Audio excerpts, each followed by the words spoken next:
ఎవరి పిల్లగా జనాభా లెక్కలకు వచ్చినావా? ఊరికొచ్చిన కొత్త పంచాయతీ సెక్రటరీ. ఓహో గట్టెనా.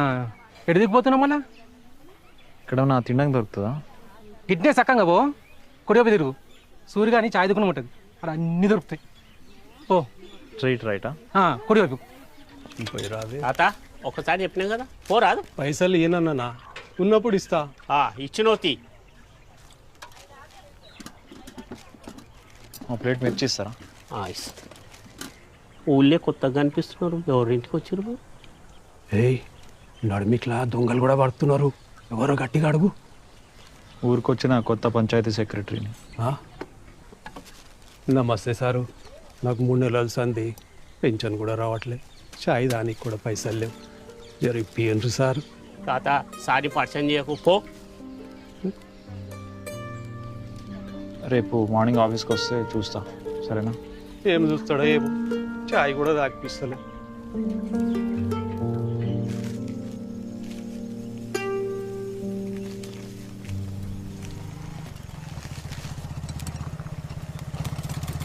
నాకేం కాలే, ఇగో ఆఫీస్ కాడికి వచ్చిన లైన్లో ఉండి.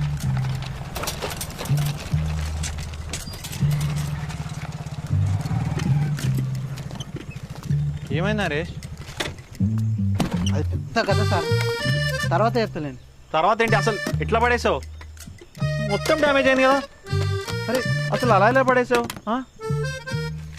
నాకేం కాలేదే, నీ మీద ఒట్టు. సార్ బండి తీసుకొని సీదాగా తాళం చేసేసిన దగ్గరకు పోయినా సార్, అక్కడ సీన్ గార్డ్ లేడని చెప్పారు. సీన్ గార్డ్ ఏడిపోయినా అని అడిగితే ఇంకా కళ్ళు దుకాణం కాడుకోమన్నారు. ఇంకా కలుగు దుకాణం కాడిపోయినా గాడ సీన్ గార్డ్ సార్ ఫుల్గా తాగి డిచ్చా వండుకున్నాడు సార్. ఎవరు నీ అమ్మ ఇంత తాళం చేసుడు కాదని ఫాస్ట్గా వస్తుండే సార్. ఒక కుక్క అడ్డం వచ్చింది సార్, ఒరు నీ అమ్మ దీన్ని గుద్దగాలని గిట్లా లెఫ్ట్ తీసుకున్నా సార్. లెఫ్ట్ దింపేసరికి అక్కడికి బర్రెలు మొత్తం గుంపులు గుంపులుగా వస్తున్నాయి సార్. ఆ బర్రెల నుంచి ఇట్లా అని కట్టుకొట్టి రైట్ తీసుకునేసరికి మొత్తం దుమ్ము దుమ్ము సార్. ఇంకా దుమ్ములు ఏం కొంచెమన్నా సెన్స్ ఉందా నీకు? ఇదంతా నాకెందుకు చెప్తున్నావు? సార్ మీరే అడిగారు కదా సార్. వచ్చి దగ్గర చూస్తున్నా, అసలు ఏం చేస్తాను మీరు? ముందు ఆ తాళం పగలగొట్టేయండి, పగలగొట్టు పో త్వరగా. Sam sir అట్లెట్లయితే